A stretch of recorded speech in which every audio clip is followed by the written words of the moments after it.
Okay, as we look at the indicative draft order in 2020 currently. So currently we have Adelaide at pick 1, pick 2, North Melbourne, pick 3, the Sydney Swans, Hawthorn to get pick 4 currently, Gold Coast pick 5, Essendon pick 6, Carlton pick 7, Adelaide again at pick 8, pick 9 for North Melbourne again, which was Melbourne's pick previously, and pick 10 to Geelong as part of the deal for Tim Kelly.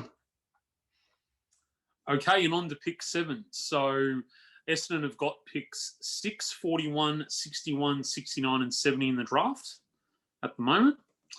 And we believe that they're going to do a fair bit of bidding here, like Essendon normally do. So we believe that they'll bid on Braden Campbell from the Swans.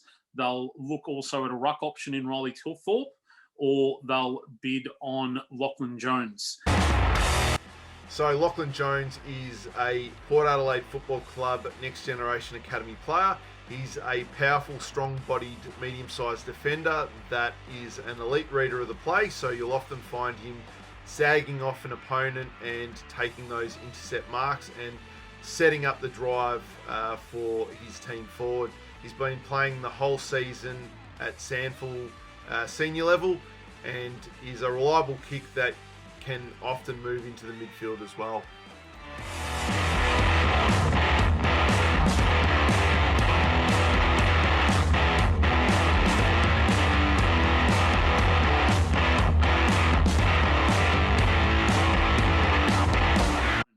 Now, Brendan, we've talked a little bit about what Essendon seem to do every year. Why do you think they seem to bid on so many academy players? Yeah, Essendon do have that tendency to value other clubs' next generation academy and father-son picks. And that comes down to two reasons. One being it's a strategic plan on draft night under their current list management team. And that has happened over the past 6-7 years under their current regime. The other is that, as I said, they do value other clubs' picks due to the AFL system development process. So they know they're going to get the proper development and they're more so ready at AFL level. So that's why we see Braden Campbell being a very good option, knowing that he has been under the Sydney Academy system for the better part of his youth development, as well as Lachlan Jones, who has been under the Port Adelaide youth development process as well through their Next Generation Academy.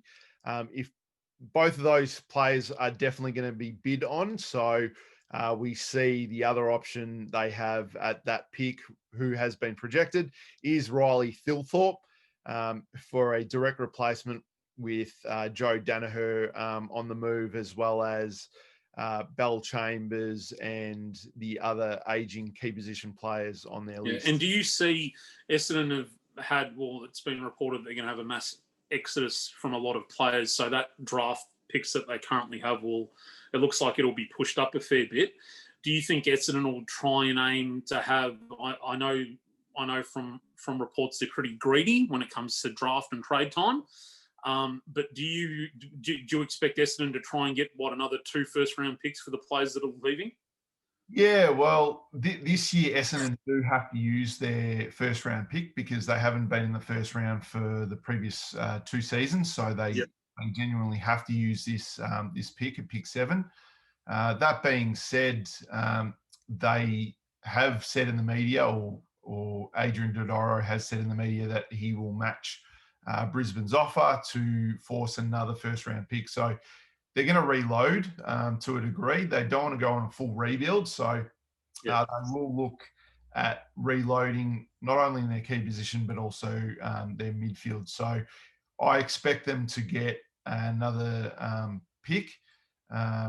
Obviously, with the Joe Danaher leaving, they're going to push for a first-round compensation pick in the top 10. So I do expect them to have maybe pick 7 and then pick 8. Yeah. All right. And speaking of pick 8, on we go. So to Carlton, who at the moment have 7, 27 and 45. And at this pick, we believe they'll probably go best available. So at the moment, we have Tanner Bruin from Geelong Falcons, Braden Campbell again there, which will be bid on as a Sydney Swans Academy player, and Nathan O'Driscoll from Perth. Now, I don't know much about Nathan O'Driscoll. Brendan, can you tell us a little bit about him? Yep, so Nathan O'Driscoll is an inside midfielder defender. So he's a very hard-nosed defender that's had a really good season so far. So he's one that's going to pop up in that late pick 8 through 15 as an option.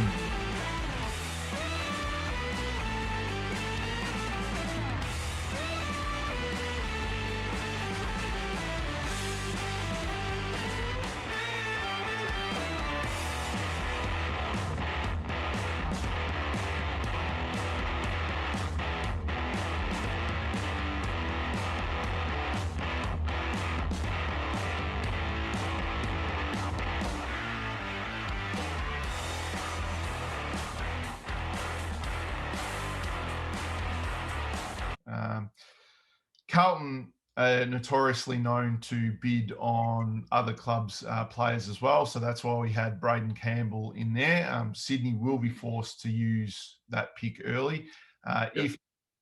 If Carlton do not bid on Braden Campbell, I'd see they'll bid on Alex Davies from the Gold Coast Academy, who's a 191 centimetre inside midfielder as well. So with Carlton looking at the trade period and the free agency period, it will depend on what they want at the draft table. So we see them going for that best available talent, which will either be Tanner Bruin or Nathan O'Driscoll. Yeah, because they're going to push to load in Adam Sard as well as GWS's Williams, isn't it? Yep. That's him, Williams. Beautiful. All right, and then we go to pick 9. Yep, so pick 9. All right. There's Adelaide Crows. So we saw before it's 1, 8, 20, 30, 44, 48, and 60. At pick 9, we see these 3 players being on their draft board, with them chasing possibly either Elijah Hollands or Logan McDonald with their first pick as a key position. We see a midfielder being available, but if they do take Elijah Hollands with pick 2, they're likely to look at Lachlan Jones and bid on him from Port Adelaide, being he a South Australian. Or if they do take Logan McDonald with pick 2, we see them going for a midfielder. 2 that we see being around this pick are 2 Geelong Falcons boys, Tanner Bruin being an inside midfielder, and Oliver Henry, who's more of a medium-sized utility to what they've already got in the Fogarty and etc. But we see Oliver Henry really being a good asset for the Adelaide Crows because he can play in a variety of roles. Yeah, and I think with Oliver Henry as well, he also can move forward during a game, move to the mid, move to defence. So he's a real stopgap. And Adelaide, even though they've got some great players in certain areas, I think they could really use a key utility just to swing around during games.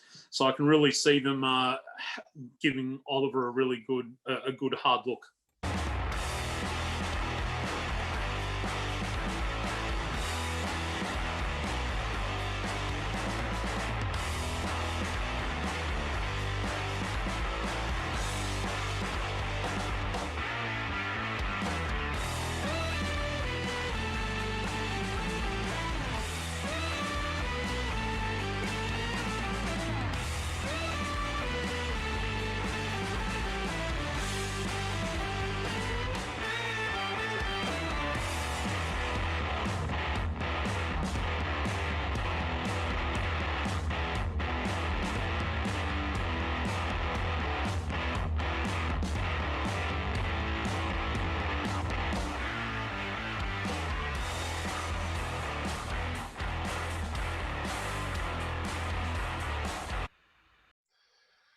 So the next pick is North Melbourne. So this was part of the trade with the Melbourne Football Club last year. So North Melbourne hold 2, 9, 25, 57 and 65.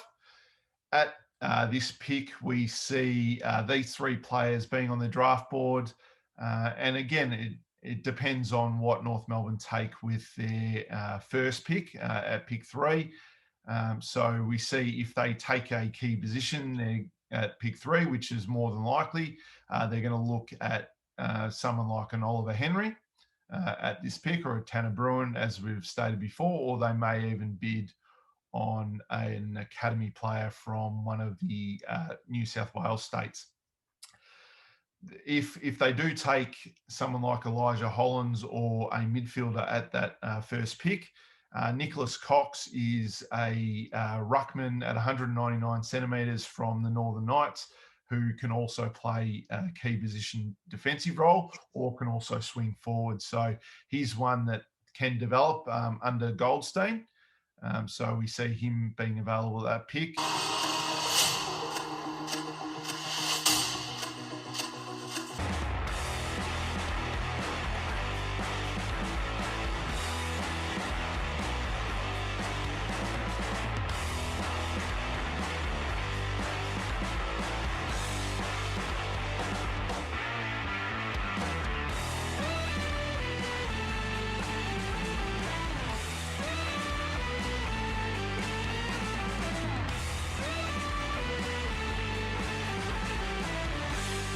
And Zach Reed, they'll also look at, who's a key defender from Gippsland Power, also at 202 centimetres. So he's another development player, but one that North Melbourne will have a very, very good look at.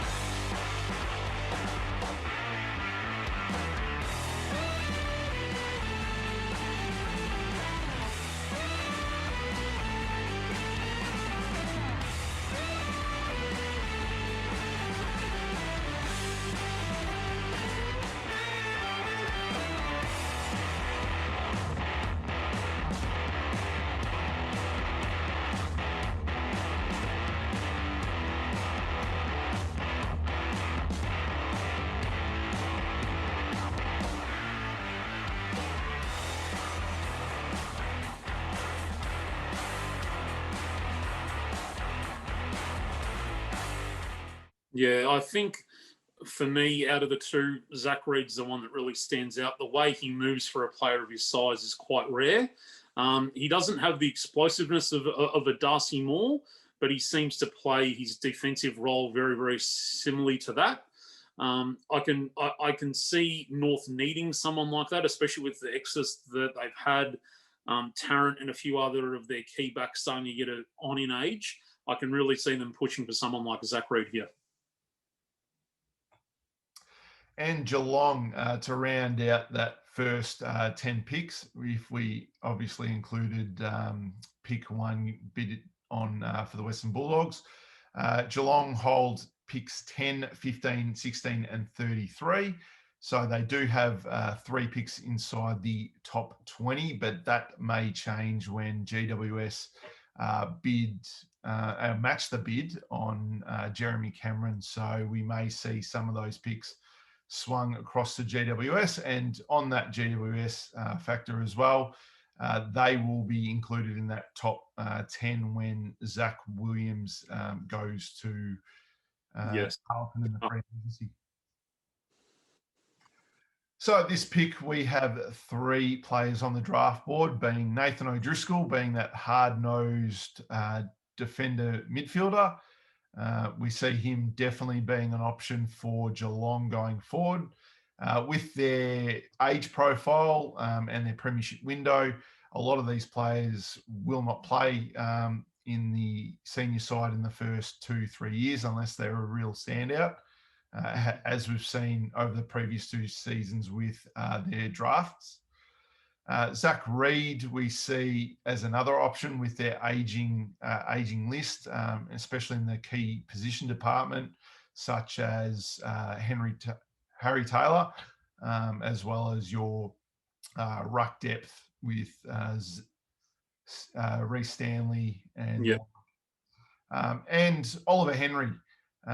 Geelong Falcons boy, we see him being that number one draft prospect for Geelong, and one that's going to be number one on their draft board. Being a medium-sized utility, they will be able to develop him over the next few years at VFL level before they push him into the senior side. Yeah, I do agree with that, Brendan. And we know that Geelong love to draft their Geelong Falcons kids.